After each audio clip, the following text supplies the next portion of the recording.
Called that because we're having conversations about cars in cars. Or C.C.C.C.C.C for short.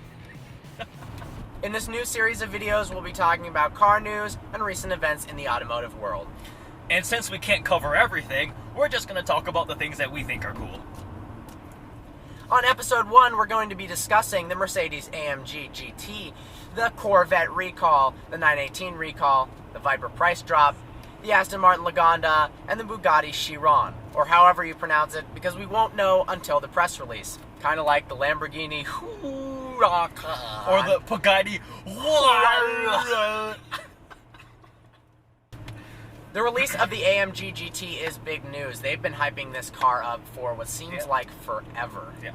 Starts at $120,000. This is aimed at competing with the 911, maybe the F-Type, cars of that nature. It's going to have a 4-liter twin-turbo V8. Comes in two forms. The base AMG GT has 456 horsepower and 443 pounds-feet of torque.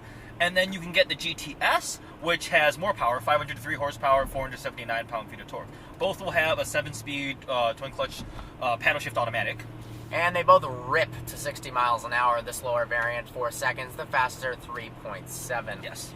And knowing Mercedes, pretty much all brands nowadays is likely to be even faster than those figures. Yep. I think it looks really nice. It looks cool. Not quite as beastly and menacing as SLS, but it has its own charm. Frankly, it looks like someone took a 911, an F-Type, and an SL and kind of like put it into a blender, and that's what came out. But it looks cool. I love the side profile the most. It does look like a combination of its competitors. I agree, not as striking as the SLS. It's also not as expensive, so you can't really expect it to be. The one thing I'm really, really hoping is I've spent a lot of time in the SLS as well as most of the generations of the Porsche 911 is that they get the steering right. Mercedes, you know, they have loose steering in my opinion, a little bit vague. Of course, I've never driven a Black Series car, but Porsche has their steering so locked in. It is so phenomenal, even with the electronic assist switching off of the hydraulic, that I really think in order to compete with a nimble small car like that, they got to get the steering right. It's going to help because there's going to be extensive uses of aluminum, so the car will be lighter. It's smaller than SLS. I am sad though there are no gullwing doors. Oh well. Regardless, this is an exciting car. Happy it came out. Yep. Looks good. Hopefully we'll get to test drive one soon. That would be awesome. Next up, we're going to talk about the Corvette recall, which technically is not a recall. It's simply a stop delivery order to the dealerships and the factory. The problem was there was airbag issues and also improperly connected parking brakes, which is the reason why GM stopped it. This saddens me because after driving the new Corvette, I was in love with it, and I want to see the company do well and have success with this car. And I really think once they fix these issues, they will have that. The thing that's good, you know, GM has really taken a lot of heat recently with all these recalls. If you think of it from a different light, you know, there's more stringent government requirements nowadays than ever before that are forcing these recalls, but they're taking their cars, they're taking it back, or in this case, just stopping it, preventing the issue, doing it all for free, so that the customers have both a safe car and a good car. Along the similar strain of recall issues, the 918 had one.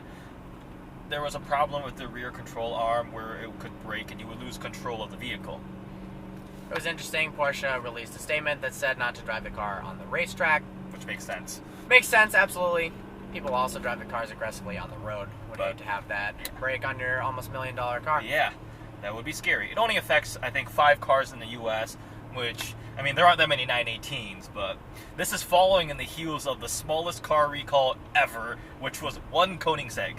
They didn't recall one Agera, so...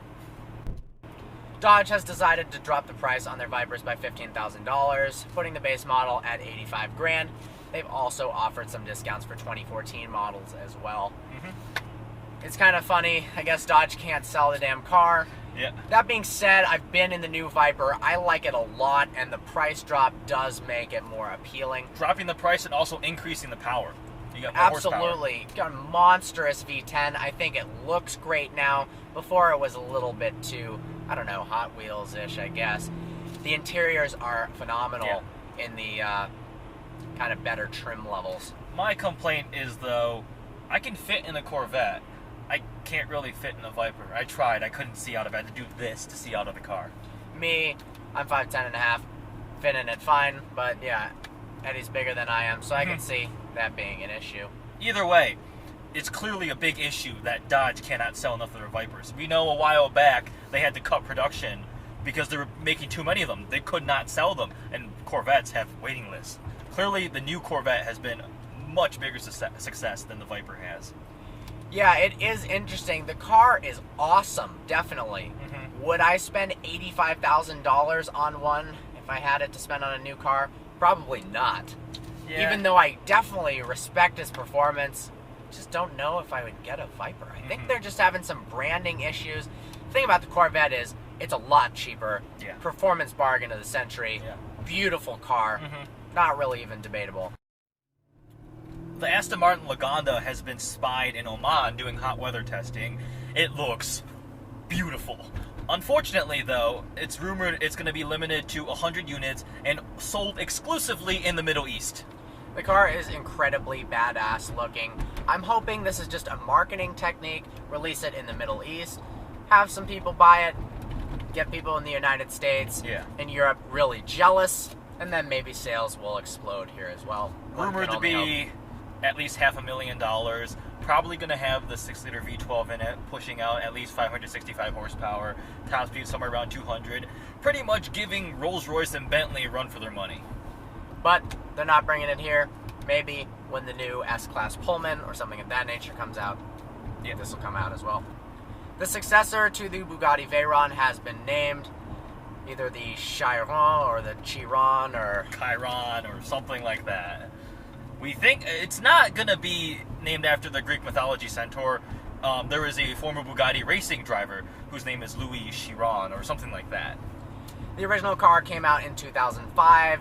It was and still is actually the fastest production car in the world according to the Guinness Book of World Records. It was questionably eclipsed by the Hennessy Venom. There's been some races of it and an Agera R that showed the Agera might be a lot faster, but those are brand new cars. This one's older. Yeah. I've been in two of them. I've been in the Grand Sport and the Grand Sport Vitesse. They were absolute most nuts experience ever. Ridiculous. In person, they're way cooler than on the internet. They get so much hate for how ugly they are. I'm not a massive fan of the first generation Veyron. However, the Vitesse and the Super Sport in person, stunning.